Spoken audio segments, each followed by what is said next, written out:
बात जरा भारत और चीन की भी करते हैं, जहां खुसूसी नुमाइंदों का इजलास गुज़श्ता हफ्ते मुख्तताम पजीर हुआ था, जिसके बाद साल के आखिर पर यह कहा गया था कि हालात और ताल्लुकात को बेहतर किया जा रहा है, सरहदी तनाज़ात को ख़त्म किया जा रहा है और मशरिकी लद्दाख से फौजियों का इनखला भी शुरू हो गया है। वहीं पर चीन की तरफ से एक और कदम आगे बढ़ाया गया है, यानी जो चीन की पॉलिसी है कि 2 कदम आगे चलो 1 कदम पीछे चलो, तो 1 कदम उनके पास ही रहता है, उस पॉलिसी को बरकरार रखा है, क्योंकि 2 नए सूबों का ऐलान कर दिया गया है और 2 नए सूबों के ऐलान के साथ ही ये साफ कर गया है कि मशरिकी लद्दाख का एक वसी इलाका चीन ने अपने सूबे में गिना है और नए नक्शा जारी कर दिया है। एक तरफ से यह तनाज़ा है कि अक्साए चीन और दीगर मामलात को लेकर जहां पहले ही भारत सरकार का मौक़िफ़ वाज़िया, उस पर चीन ने एक बार फिर अपना रंग दिखाया है, तेवर दिखाया। वहीं दूसरी बार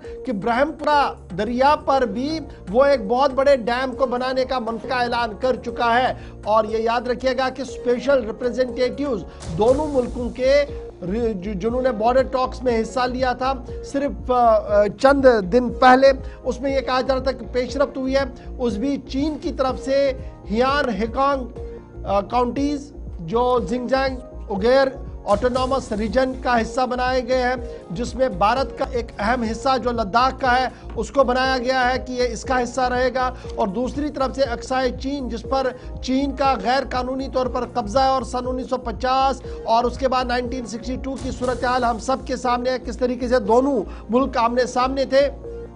और अभी जहां दिप्सांग का मामला जो अक्साई चीन से सिर्फ 40 किलोमीटर की दूरी पर है, अभी यह मामला भी सुलझा नहीं था कि चीन ने अपना नया मंसूबा भी सामने रखा। दिसंबर 25 तारीख को चीन की तरफ से बाज़ाब्ता तौर पर यह भी ऐलान कर दिया गया कि दुनिया का सबसे बड़ा डैम बनाया जाएगा और इस डैम पर 137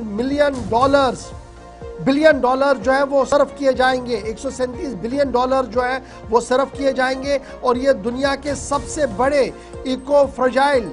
हिमालयाज के अंदर बनाया जाएगा। और इस पर आंध्र प्रदेश, आसाम की ओर जो पानी आ रहा है उसे कहीं ना कहीं रोकने की भी बात हो रही है। अगरचे भारत सरकार के दफ्तर खारजा की तरफ से बाज़ाब्ता तौर पर चीन के साथ ये मामला उठाया गया और एहतजाज किया गया है, ताहम चीनी हुकूमत PLA की तरफ से साफ कर दिया गया कि मंसूबे के तहत ही काम किया जाएगा। राम श्रीवास्तव साहब हमारे साथ ज्वाइन कर चुके हैं, विदेश मामलों के जानकार है, फॉरेन एक्सपर्ट है, स्पेशली भारत और चीन के इन तमाम हालात को समझते हैं। राम श्रीवास्तव साहब गुड मॉर्निंग, बहुत शुक्रिया ज्वाइन करने के लिए। भारत सरकार का व्यू पॉइंट अगरचे कल रात देर गए हमने देखा, जहां पर उन्होंने ऑफिशियल प्रोटेस्ट लॉन्च किया चाइना के सामने और कहा कि ये जो प्रोजेक्ट्स 2 आपने हाथ में लिया, एक तरफ से लद्दाख टेरिटरी का हिस्सा आप अपने पास उस हिस्से को अपने पास ले रहे हैं और एक अलहदा तौर पर एक सिस्टम बनाने की कोशिश कर रहे हैं, वहीं दूसरी तरफ ब्रह्मपुत्रा रिवर के पानी को भी जिस तरीके से रोकने की कोशिश की जा रही है, यह काबिल कबूल नहीं है। लेकिन बाय एंड लार्ज चाइना की इस नए ऐलान को हम कैसे देखें? क्या यह 2025 का एक नया तनाजा हमारे सामने है जो भारत और चीन के बीच बन सकता है दोबारा? नाजुक थे, नाजुक हैं और नाजुक ही रहेंगे। उसमें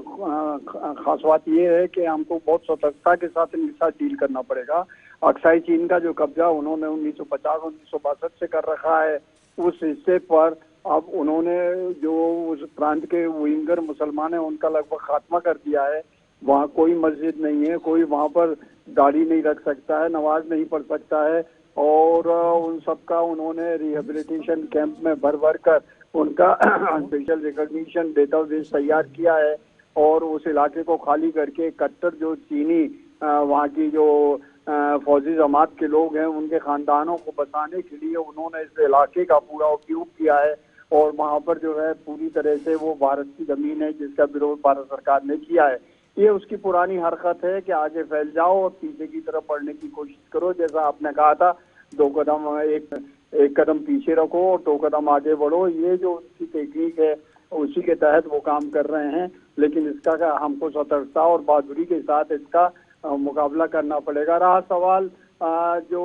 ब्रह्मपुत्र नदी के ऊपर दुनिया का सबसे बड़ा बांध बनाने जा रहे हैं, ये पैर में कुल्हाड़ी मार रहे हैं। ये जिस डाल पर बैठे हैं उस डाल को काट रहे हैं, क्योंकि स्टैनफोर्ड यूनिवर्सिटी के प्रोफेसर विलम ने जो शोध पत्र नेचर नाम की पत्रिका में प्रकाशित किया है, और इसी तरह के शोध पत्र सिंगापुर के पाल कपोनियर जो एक फ्रांसीसी भूवैज्ञानिक हैं, उन्होंने हिमालय पर अध्ययन करके इस बात की पुष्टि की है कि हिमालय में जो है 10 रेक्टर का भूकंप कभी भी आ सकता है। ओवरड्यू हो गया, 1000 साल में एक बार इस तरह का जो भूकंप आता है, जल्द आता है, और वो इतना बड़ा विनाशकारी होता है कि पूरे मैदानी इलाके को जमींदोज कर देगा। ऐसे में इस तरह का बड़ा बनाने की योजना ये अपने पैर में कुल्हाड़ी मारने जैसा है। हालांकि चीन की जो स्कीम है उसके तहत ब्रह्मपुत्र नदी का पानी को रोककर उसको सुरंगों के द्वारा उनके चाइना के उस इलाके में ले जाने का है जहाँ की मरुस्थल है, जहाँ डेजर्ट है। और ये एक बहुत खतरनाक इरादा इसलिए है कि अगर बहुत ऊंचा बांध बनेगा तो उससे जो, क्योंकि की तारीख में जो एशिया है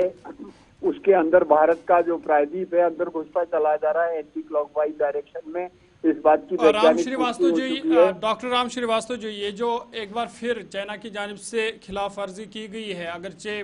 कुछ दिन पहले हमने देखा या कुछ महीने पहले कि दोनों मुल्कों के दरमियान ताल्लुकात बेहतर बनाने की कोशिश की गई थी, लेकिन ये जो अब फिर से खिलाफ वर्जी हुई है तो क्या ये माना जाए कि दोनों मुल्कों के दरमियान अब ताल्लुकात मजीद खराब होंगे? ताल्लुकात मजीद क्या खराब होंगे, लेकिन हाँ ये काफी कुछ उसने एक पॉलिटिकल प्रेशर पड़ेगा। अपनी टैक्टिक्स यूज कर रहा है, उसको आगे पीछे सरकना पड़ेगा निश्चित रूप से, क्योंकि भारत का रुख काफी कड़ा है, मजबूत है। वो भारत इस तरह पूरी तरह तैयार है कि अगर किसी तरह का झींगा मस्ती होती है और वो ज्यादती करता है और सामरिक उपयोग करता है, अगर हथियार का उपयोग करके किस तरह युद्ध की ओर बढ़ता है तो हम उसको मुंहतोड़ जवाब देने के लिए तैयार है। ये चीन के समझ में आ चुका है और ये भी समझ चुका है चीन कि आर्थिक रूप से इस समय चीन की हालत बड़ी खस्ता है और भारत जो है दिन ब दिन प्रगति करता जा रहा है। हमारी जो विश्व में हम तीसरी बड़ी शक्ति बनने जा रहे हैं, जबकि चीन का जो इस समय जीडीपी है काफी गिर गया है, बेरोजगारी बढ़ रही है, वो अपनी समस्याओं में इतना उलझा हुआ है, लेकिन उसके जो नापाक इलाके हैं वो अभी बदस्तूर ना केवल। ठीक है जी, बहुत शुक्रिया डॉक्टर राम श्रीवास्तव हमारे साथ ज्वाइन करने के लिए, अपडेट करने के लिए। लेकिन पॉलिटिकल एक्सपर्ट्स का मानना है कि 2025 का ये जो नया तनाजा चीन और भारत के बीच सामने आया है, जिसमें लद्दाख के एक हिस्से को एक प्रोविंस का हिस्सा बनाने की कोशिश, ब्रह्मपुत्र